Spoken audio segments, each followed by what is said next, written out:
Tonight, Jamaica records 4 COVID-19 related deaths and 73 new cases in the last 24 hours, taking deaths to 111 and total cases to 6,555. 41 students gifted with tablets in southeast Clarendon prior to the reopening of schools. We are today providing support to as many students as we can in terms of giving them the accessibility to the online learning that they need. Still tonight, Education Ministry teams up with Choose Life International to offer psychosocial support to children, and 5 men being sought for serious crimes committed within the corporate area now in police custody following the launch of a new police military crime fighting initiative.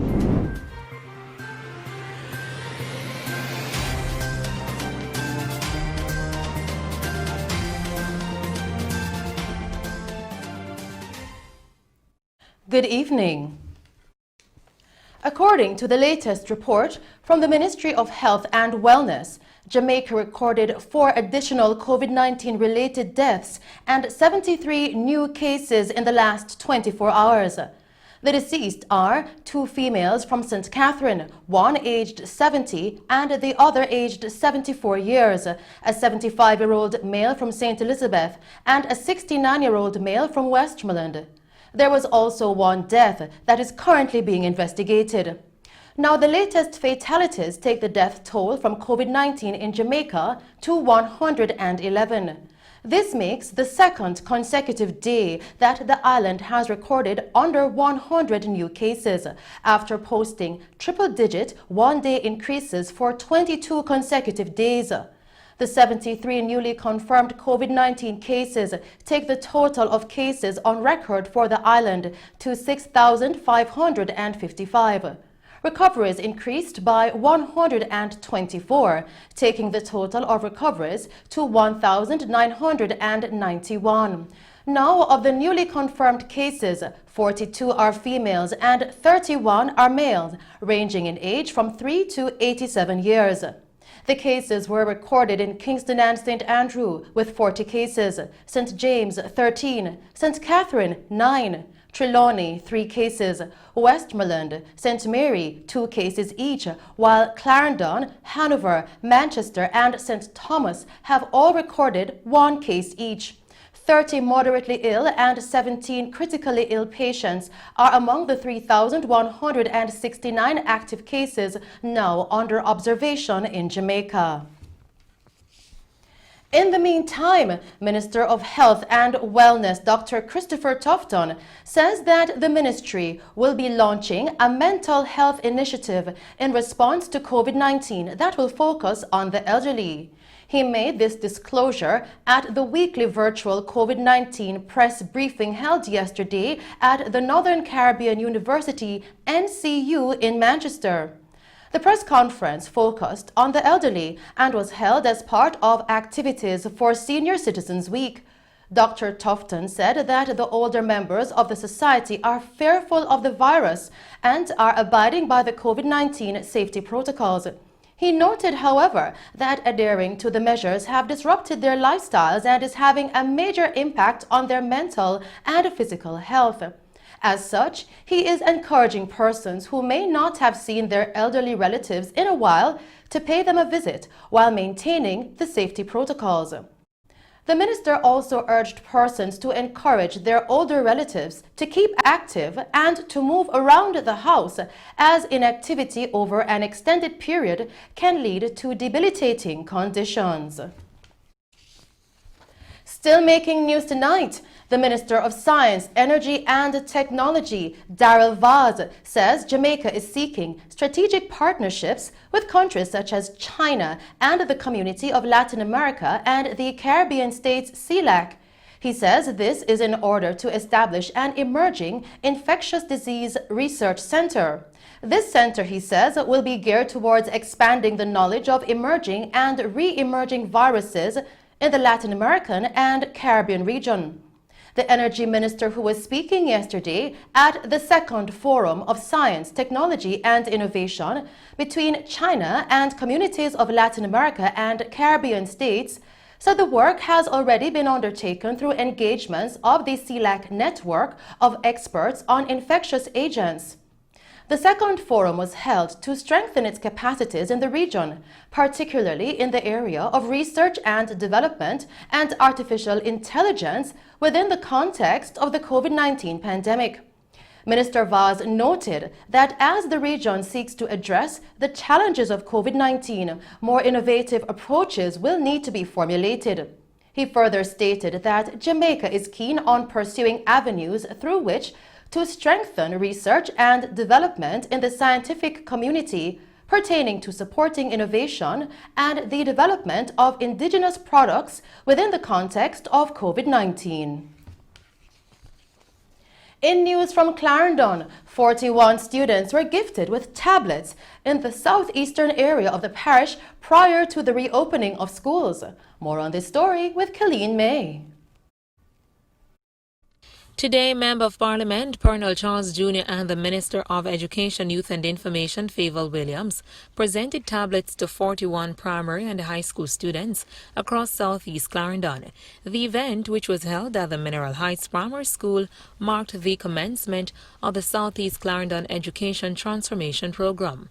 Opening the event, the Education Minister explained that the goal of the ministry is to ensure all students are equipped with the necessary resources to facilitate their online education, while calling on more local companies to partner with the education sector at this crucial time. A big thank you to New Fortress Energy and to invite Corporate Jamaica to come on board with us to donate 50, 25, 100 if you can of these devices for our needy students, so that when we talk to you again in another week or two, we can say, instead of having almost 200 students signed on to the learning management system, we can tell you that we are at 300,000 and climbing. That's what we'd like to be able to announce.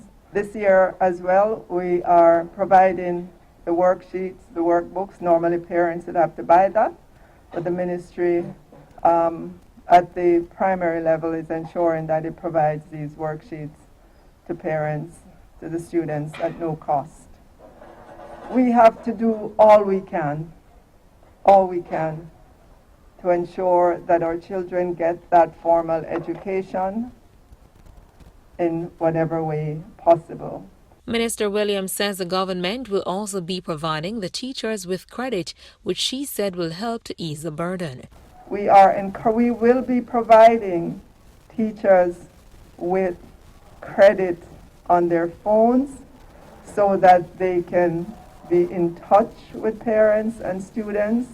I know in the last term that was an issue with teachers saying they're using up their own personal credit.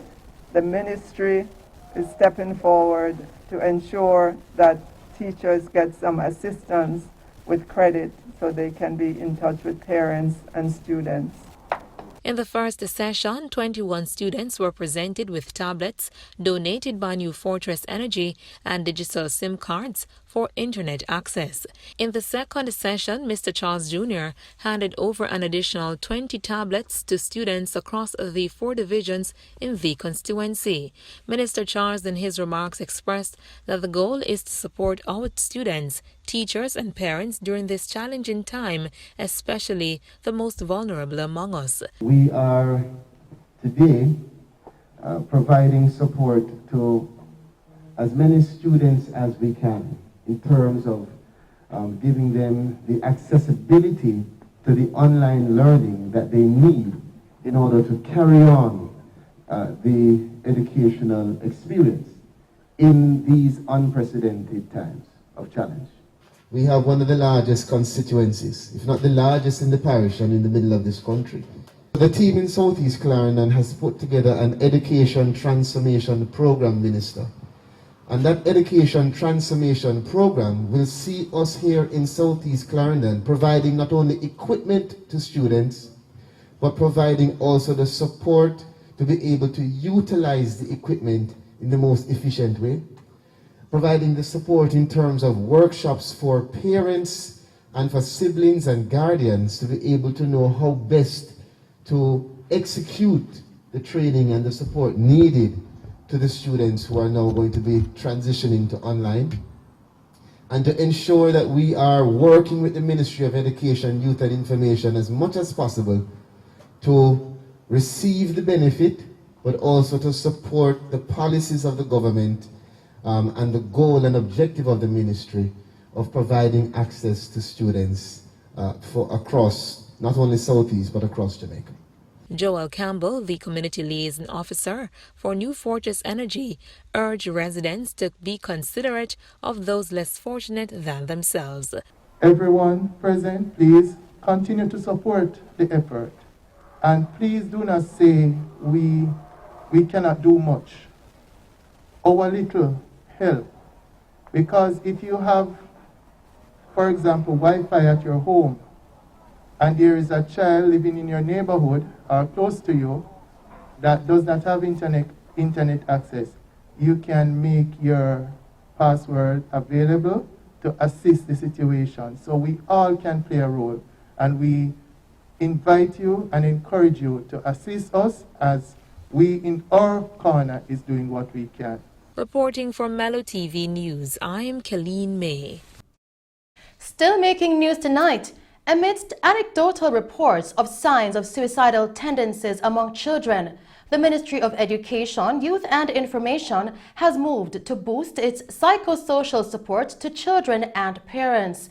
2 girls aged 8 and 9 reportedly committed suicide in the last week. Now, the ministry recently sponsored teachers and guidance counselors to participate in training seminars to help guide their responses to children who have attempted or who are struggling with thoughts of suicide. On Monday, Education Minister Favour Williams visited the home of 8-year-old Naomi Jones, a student of the Linstead Primary School, who was allegedly found hanging from the ceiling of her living room on Saturday, September 26. She was pronounced dead upon arrival at the hospital. She was set to advance to grade 3 at the start of the new school year, October 5, 2020. Naomi resided with her mother and stepfather, along with 2 other siblings in Commodore District, Linstead, St. Catherine. Now, teams from the police and the Child Protection and Family Services Agency, CPSA, also visited the home on Monday. Last Saturday, a 9-year-old girl, Bianca Spence of Rosso Primary, reportedly died from self-inflicted stab wounds. In news from the capital, 5 men whom the police say were being sought for serious crimes committed within the corporate area are now in police custody. This following the launch of a new police military crime fighting initiative conducted in St. Andrew yesterday. The initiative, put in place by both the Jamaica Constabulary Force JCF and the Jamaica Defence Force JDF, was geared towards targeting gangs and major crime syndicates across the island.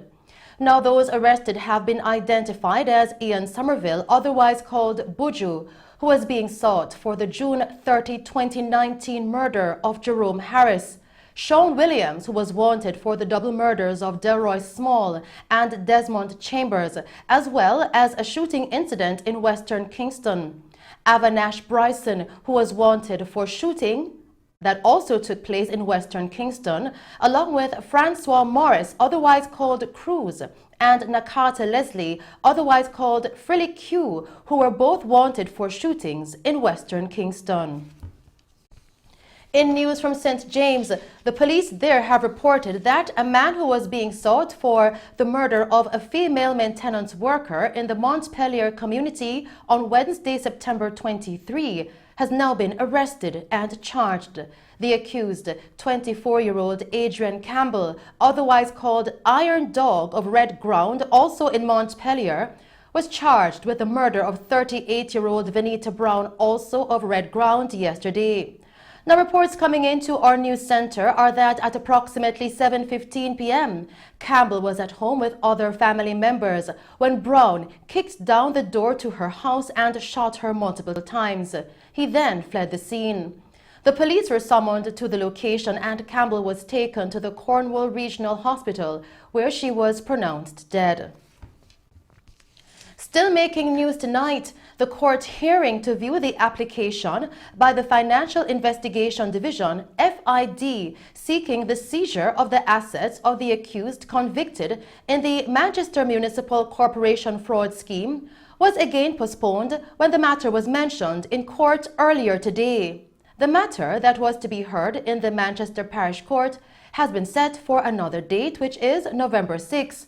The fraud trial, which ended a few weeks ago, saw Sandra Elliott, former Deputy Superintendent of Road and Works, along with David Harris, former Secretary Manager and Finance Director, and Kendall Roberts, former Temporary Works Overseer at the Manchester Municipal Corporation, all being found guilty for the roles they played in a scheme that defrauded the local government authority of over $400 million. Now, Elliott's wife, Tasha Gay, and a close friend, Dwayne Sibley, were also convicted for the roles they played in the scheme. Now, the scheme involved the creation of dozens of fictitious payment vouchers. And those were the stories making news. I'll return with a recap. We'll now take a break and then join Christopher Scott with sports.